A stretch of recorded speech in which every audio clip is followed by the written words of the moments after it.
सभरवाल से बेहतर कौन जानता है। Sandeep, good afternoon. मैं आपसे डे टू डे मूव पे बात नहीं करूंगा, मैं आपसे जानना चाहूंगा, आपने बजाज ऑटो की थोड़ी कॉशियस कमेंट्री और HUL की थोड़ी रिलेटिवली ब्रेव कमेंट्री को कैसे एनालाइज किया अभी तक, क्योंकि अपनी अपनी इंडस्ट्री के लीडर्स हैं। देखिए अजय, HUL के ये एक मैनेजमेंट किस तरह से बात करता है उसका पर्सपेक्टिव होता है। तो ये मार्केट में उन कमेंट्रीज को आपको उस हिसाब से एनालाइज करना पड़ता है। कुछ मैनेजमेंट जनरली पॉजिटिव रहते हैं, जैसे HUL का कोई वॉल्यूम ग्रोथ नहीं हुआ लेकिन मार्जिन उन्होंने होल्ड किया, जो कि बहुत अच्छा है। ऐसे माहौल में मार्केट्स को मार्जिन को होल्ड करना एक बहुत पॉजिटिव चीज थी। लेकिन उसमें एक एलिमेंट ये भी आ जाता है कि जो इन्वेंट्री पुरानी पड़ी होती है उसके कारण मार्जिन होल्ड हो जाता है, तो अगले 2-3 क्वार्टर शायद थोड़े मुश्किल रहे। बजाज ऑटो का मैनेजमेंट जनरली थोड़ा कॉशियस है, वो उनकी कमेंट्री हमेशा ही कॉशियस रहती है, तो उस हिसाब से हमें देखना चाहिए। नतीजे काफी अच्छे थे लेकिन कमेंट्री कॉशियस थी, तो ठीक है। लेकिन एक इसमें आगे जाके अच्छा मौका मिल सकता है इन्वेस्टिंग का, क्योंकि बजाज ऑटो ने बेसिकली ये कहा कि फेस्टिवल सीजन, अभी जो मैरिज सीजन है अगले 1-2 महीने का, उसके बाद उनको विजिबिलिटी इतनी अच्छी नहीं दिखती शायद डिमांड की, जबकि एक्सपोर्ट मार्केट अच्छा कर रहे हैं। तो ओवरऑल नतीजे खराब नहीं थे। तो इन नतीजों में अजय आपने नोटिस किया होगा कि जनरली नतीजों के बाद स्टॉक्स के मूवमेंट इस हिसाब से हो रहे हैं कि जहां उम्मीद कम थी वहां अगर थोड़े भी अच्छे रिजल्ट आते हैं, जैसे HUL आया, तो स्टॉक में बाउंस आता है। जहां उम्मीद ज्यादा थी, जैसे आप टेक्नोलॉजी स्टॉक्स देखें, और वहां पे अगर डिसअपॉइंटमेंट आती है, तो जैसे हमने देखा इन्फोसिस में काफी गिरावट आई रिजल्ट के बाद, तो वो हो रहा है। तो वो मेरे ख्याल से रिजल्ट सीजन ऐसा ही जाएगा, जहां बहुत ज्यादा उम्मीद है वहां पे थोड़ा डिसअपॉइंटमेंट पे भी सेल ऑफ आएगा, लेकिन जहां पे उम्मीद कम है वहां अगर कंपनी रिलेटिवली ठीक करती है तो फिर बाउंस आ सकता है। बहुत बढ़िया, ये आपने बहुत अच्छी बात बोली कि ये बाजार की पोजीशनिंग और बाजार के एक्सपेक्टेशन के हिसाब से होता है। एलिवेटेड एक्सपेक्टेशंस हो IT जैसे, तो रिजल्ट जैसे भी आए गिरावट है। और HUL में मार्जिन प्रेशर की उम्मीद थी, मार्जिन उन्होंने बरकरार रखे तो शॉर्ट कवरिंग आ गई। बिल्कुल सही बात बोली आपने। संदीप, मैं आपसे समझना चाहूँगा फिर भी, क्योंकि आज मैं ये सवाल कई अपने सर्कल में फंड मैनेजर्स और स्ट्रेटेजिस्ट से कर रहा हूँ, आप भी बहुत लंबे समय से रह चुके हैं। क्या आपको लगता है कि इन्फ्लेशन का पीक इन प्लेस है या विसिनिटी में है, या अभी ये कहना सीधे तौर पे अभी नहीं कह सकते, थोड़ा और बाजार को देखना पड़ेगा, 2-3 क्वार्टर यहाँ से भी मार्जिन प्रेशर और हाई इन्फ्लेशन रह सकता है लिंगर ऑन? अच्छा, ये पीक कहना मेरे ख्याल से ठीक नहीं रहेगा, क्योंकि इंडिया का जो डेटा है उसमें हायर इन्फ्लेशन कैप्चर होना अभी शुरू हुआ है। तो मेरे हिसाब से क्योंकि हम सब जानते हैं कि इन्फ्लेशन का जो डेटा आ रहा है उससे कहीं ज्यादा इन्फ्लेशन एक्चुअली है। अगर आप कोई भी चीज खरीदने जाइए तो उसके रेट 15 से 20% तक ज्यादा है। ये प्रोडक्ट्स को भी लीजिए और सर्विस को भी लीजिए, जो आप सर्विसेज को कंज्यूम करते हैं या फ्यूल कंज्यूम करते हैं, इलेक्ट्रिसिटी, कोई भी चीज देखिए सबके रेट बढ़े हैं। तो ये डेटा में अभी आना शुरू हो रहा है, तो इसका अभी मुझे लगता है इसमें समय लगेगा काफी। जैसे कल मैं यूनाइटेड ब्रूरीज की कॉन्फ्रेंस कॉल अटेंड कर रहा था, उन्होंने कहा कि जो उनका मेन इनपुट प्राइस है बार्ली, उसका प्राइस पिछले 1 साल में 70% बढ़ गया है।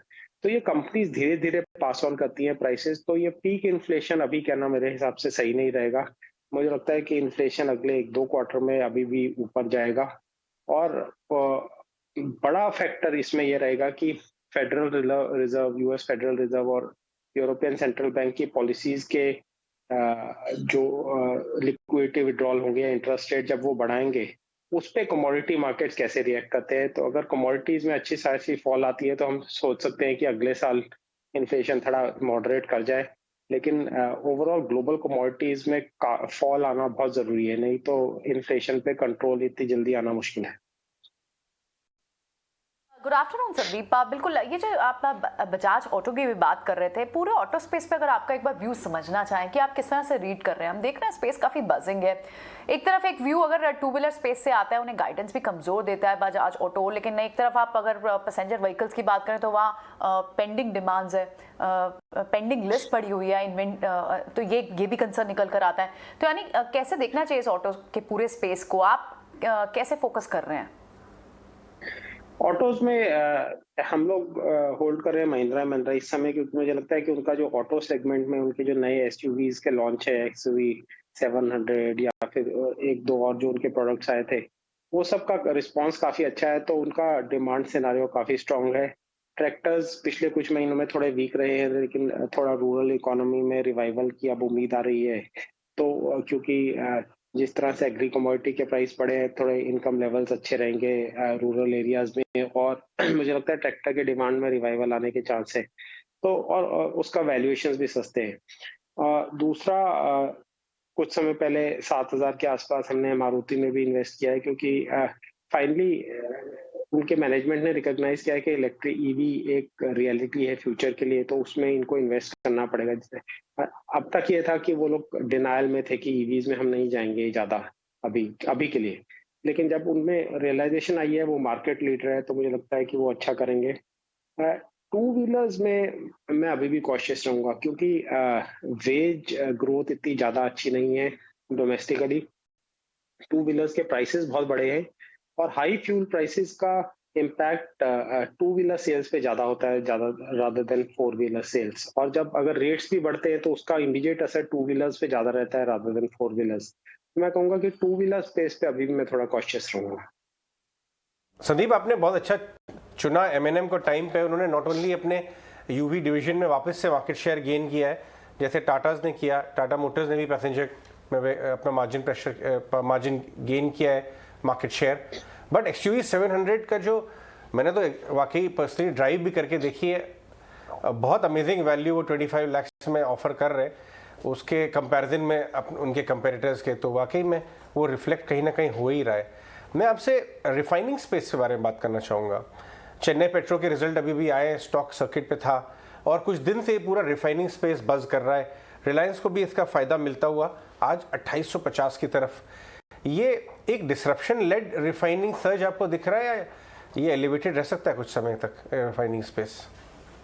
या जी, ये डिसरप्शन रेडी है, क्योंकि सब तरफ वर्ल्ड वाइड अनलॉकिंग हो रहा है, और उस टाइम पे प्रोडक्ट डिमांड बढ़ रहा है, और क्रूड की थोड़ी शॉर्टेज हो गई है रशिया इशू के कारण। तो जब फाइनल प्रोडक्ट का प्राइस का डिमांड ज्यादा है, तो ऑब्वियसली रिफाइनिंग मार्जिन्स एक्सपेंड करेंगे, और वो हम होते हुए दिख रहे हैं। कुछ एरियाज में ट्रांसपोर्टेशन इश्यूज वगैरह भी आ रहे हैं, तो उसका असर है। लेकिन प्योर रिफाइनिंग मार्जिन पे आप स्टॉक, क्योंकि ये रिफाइनिंग मार्जिन बहुत वॉलेटाइल होते हैं, तो ये जैसे ही जुलाई अगस्त आएगा, पीक ड्राइविंग सीजन का डिमांड खत्म होना शुरू होगा, तो मुझे लगता है कि ये काफी फास्ट पेस पे डिक्लाइन भी आएगा इसमें। तो ये refining margin play commodities stocks की तरह प्ले है, कि आपने तब खरीदा जब मार्जिन बहुत लो थे, लेकिन जब मार्जिन एक पीक टाइप पे पहुंच रहे हैं, तब आप अगर उसको बेचेंगे तभी आपका प्रॉफिट लॉक इन होगा, क्योंकि जैसे ही रिफाइनिंग मार्जिन नीचे आने शुरू होंगे, इन स्टॉक्स में गिरावट भी काफी फास्ट रहेगी। Sandeep, hi, good afternoon. Welcome. Of course, sector specific automobile crude पर भी आपने बातचीत कर ली, ऑलमोस्ट कमोडिटीज को भी टच किया, लेकिन साथ ही जहां हम रिजल्ट्स की बात कर रहे हैं, लगातार सीमेंट स्पेस जो है वो फोकस में है। एक के बाद एक सीमेंट मेजर के नंबर्स भी अब आना शुरू हो चुके हैं। एक्सपेक्टेड है आज अंबुजा सीमेंट और साथ ही अल्ट्राटेक कल नंबर्स आने वाले हैं। सीमेंट स्पेस में खबरें भी ढेर सारी हैं और इनपुट कॉस्ट प्रेशर है कंसर्न, लेकिन प्राइस ट्रेंड जो है लगातार बढ़ोतरी दिखा रहे हैं। इस पर आपकी राय क्या होगी?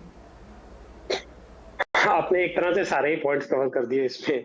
तो मेरे हिसाब से क्या है कि अगर हम देखें एसीसी के नतीजे उम्मीद से अच्छे आए, तो यही बात हम पहले कर रहे थे कि जहां पे उम्मीद कम है और वहां उम्मीद से बेटर रिजल्ट्स आते हैं, तो स्टॉक पॉजिटिवली रिस्पॉन्ड करता है। वही हमने एसीसी में देखा था, रिजल्ट नतीजों के बाद एसीसी का स्टॉक रैली किया। तो सीमेंट स्टॉक एक अच्छा क्षेत्र है इंडिया में है, लेकिन अभी इनपुट कॉस्ट प्रेशर्स बहुत हैं। लेकिन मार्केट में यह भी खबर है कि एक तरह से कंसंट्रेटेड वे में सीमेंट कंपनीज ने अप्रैल के महीने में काफी प्राइस बढ़ाए हैं। तो वो चीज बैलेंस कैसे होगी, और हायर प्राइसेस के चक्कर में डिमांड पे क्या असर पड़ेगा?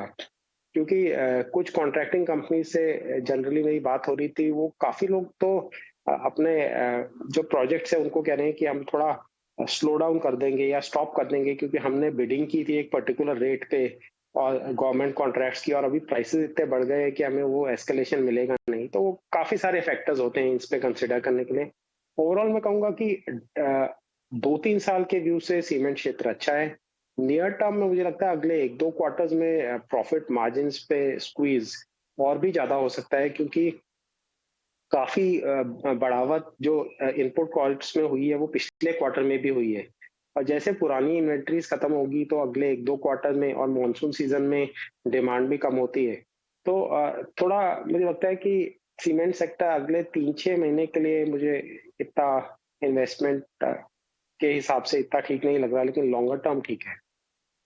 संदीप, ऐसे में अगर सीमेंट पर आपका ये व्यू है, बैंक्स पर आपका क्या व्यू रहेगा? जिस तरह के नंबर्स आए हैं, HDFC के नंबर्स आए, ICICI बैंक के स्ट्रॉन्ग नंबर्स आए, अब एक्सिस बैंक के नंबर्स आने हैं, ये स्पेस पर क्या व्यू बन रहा है?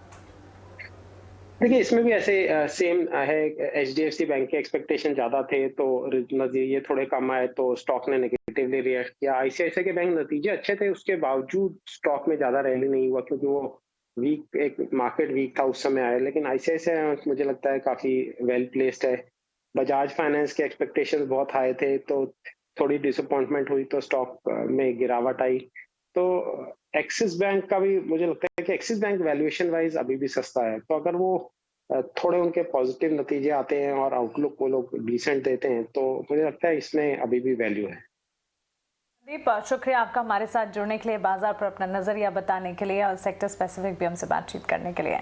चलिए आगे बढ़ते हैं, जहां सीमेंट स्पेस की हम बात कर रहे थे। इन दिनों सीमेंट स्पेस में